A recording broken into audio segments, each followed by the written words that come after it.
Hi అండి, అందరికీ నమస్కారం. దిస్ ఇస్ త్వరగా Sriram, political analyst and cine critic. Sandhya theatre సంఘటన జరిగిన తర్వాత అక్కడ ఒక మహిళ మృతి చెందడం, ఒక బాబు హాస్పిటల్కి వెళ్ళడం, ఇవన్నీ జరిగిన తర్వాత దానికి కారణం అల్లు అర్జున్ కూడా కారణం అని చెప్పి తెలంగాణ ప్రభుత్వం అల్లు అర్జున్ మీద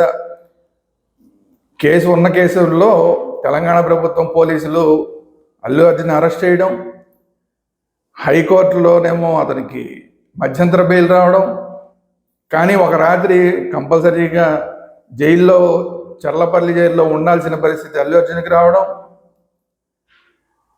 ఆ తర్వాత నిన్న పర్టిక్యులర్గా అసెంబ్లీలో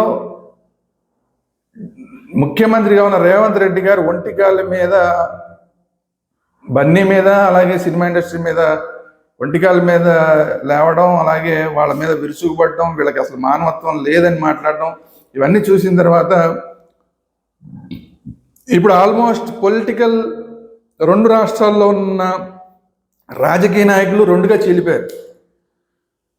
కొంతమంది ఏమో బన్నీది కరెక్ట్ అంటే బన్నీ తప్పు లేదు, బన్నీ వాంటెడ్గా చేయలేదు, ఇదంతా అదేదో యాక్సిడెంట్గా జరిగిందని కొంతమంది మాట్లాడుతున్నారు. అంటే లేటెస్ట్గా పురంధరేశ్వరి గారు కూడా మాట్లాడింది. పురంధరేశ్వరి గారు కూడా అసలు అల్లు అర్జున్ తప్పేం లేదు, అదేదో అనుకోకుండా జరిగిన సంఘటన, దీనికి అల్లు అర్జున్ని బాధ్యుడిని చేయడం కరెక్ట్ కాదని చెప్పి లేటెస్ట్గా పురంధరేశ్వరి గారు మాట్లాడింది.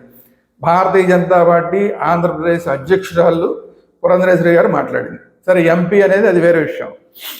సో ఇది కాకుండా నిన్న అదే ఒక ఎంపీ కూడా మనం మాట్లాడదాం, ఎంపీగా కూడా. ఎందుకంటే నిన్న ఇదే సందర్భంలో కాంగ్రెస్ పార్టీకి సంబంధించిన ఒక ఎంపీ, తెలంగాణకి సంబంధించిన ఎంపీ బన్నీని చాలా గట్టిగా మాట్లాడాడు. అసలు మానవత్వం లేకుండా వ్యవహరించాడు, అసలు చాలా తప్పంతా కూడా బన్నీదే, తప్పేంటి, అరెస్ట్ చేస్తే తప్పేంటని మాట్లాడాడు. అలాగే కమ్యూనిస్ట్ నాయకులు కొంతమంది ఏమో బన్నీది తప్పని చెప్పారు. అలాగే at the same time Owaisi, Akbaruddin Owaisi, MIM నాయకుడు అక్బరుద్దీన్ ఓవైసీనేమో అసెంబ్లీలోనే మాట్లాడుతూ అసలు బన్నీదే పూర్తి తప్పు, జరిగిన వ్యవహారం అంతా పోసకొచ్చినట్టు ముఖ్యమంత్రి గారు చెప్పారు. ఈ విషయంలో తెలంగాణ ప్రభుత్వం కాంగ్రెస్ ప్రభుత్వం తీసుకునే ఏ నిర్ణయానికైనా మేము ఫుల్ సపోర్ట్ చేస్తాము అని చెప్పి అక్బరుద్దీన్ ఓవైసీ గారు మాట్లాడారు. సరే, సినిమా ఇండస్ట్రీ వాళ్ళందరూ కూడా ఎలాగో బన్నీ వైపే ఉన్నారు, అది మొదటి నుంచి మనం చూసాం. అనేక మంది ట్వీట్లు పెట్టారు. రష్మిక దగ్గర నుంచి, నాని దగ్గర నుంచి, ఇక వరుస వీళ్ళు వాళ్ళనే ఉంది, ప్రొడ్యూసర్లు, డైరెక్టర్లు అందరూ కూడా బన్నీకి అనుకూలంగా ట్వీట్లు పెట్టారు. అదంతా కూడా రేవంత్ రెడ్డి గారి కోపానికి కారణమైంది. సో అట్లాగా రాజకీయ వర్గాలన్నీ కూడా రెండుగా చీలిపోయినాయి. ఇప్పుడు ఎవరిది కరెక్ట్, ఎవరిది కాదు అంటే ఎవరు చేయాల్సాలి? ఇప్పుడు కొంతమంది రాజకీయ నాయకులేమో బన్నీది తప్పు అంటారు, కొంతమంది రాజకీయ నాయకులేమో బన్నీది తప్పు లేదంటారు.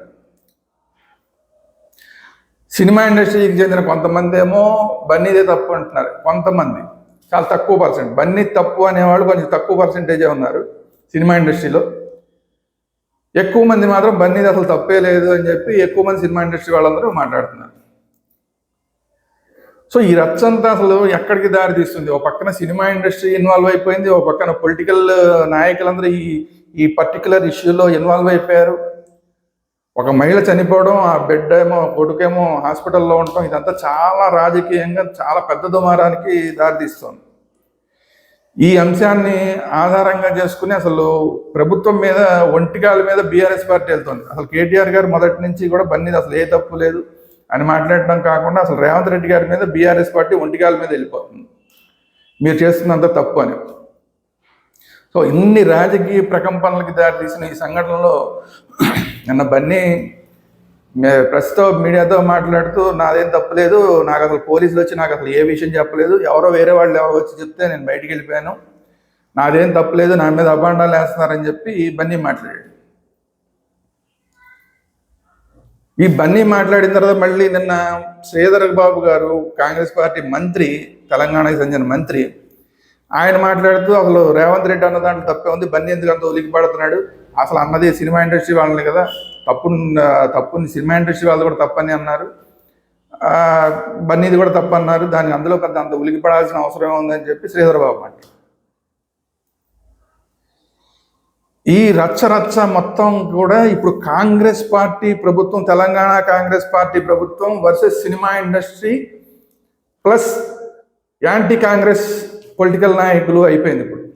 కానీ విచిత్రం ఏంటంటే అంతే, యాంటీ కాంగ్రెస్ పురంధరేశ్వరి గారు కూడా భారతీయ జనతా పార్టీ నాయకురాలు, యాంటీ కాంగ్రెస్. సో అందువల్ల ఆటోమేటిక్గా ఆవిడ బన్నీని వెనకేసుకొని రావడం జరిగింది. So Congress party, Telangana Congress party ప్రభుత్వం వర్సెస్ యాంటీ కాంగ్రెస్ 2 రాష్ట్రాల నాయకులు, రాజకీయ నాయకులు ప్లస్ సినిమా ఇండస్ట్రీ.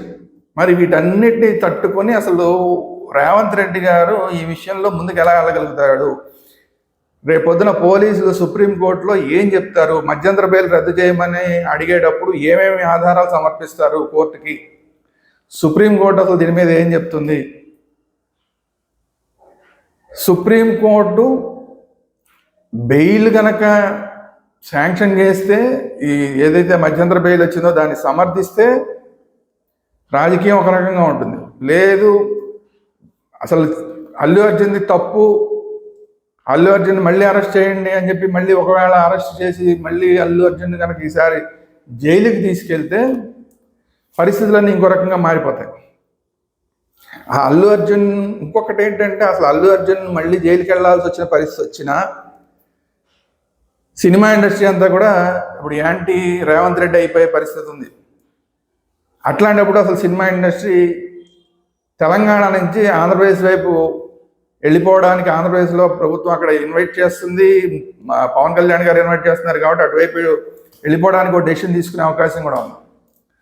రెండోది, ఒకవేళ బన్నీది తప్పు లేదు అని చెప్పి కోర్టు తేలిస్తే కూడా, చూసారా బన్నీ తప్పు లేదు అయినా సరే ముఖ్యమంత్రి గారు రేవంత్ రెడ్డి గారు కక్షపూరితంగా వ్యవహరించాడని చెప్పి అప్పుడు కూడా cinema industry anti Revanth Reddy అవడం అనేది ఖాయం.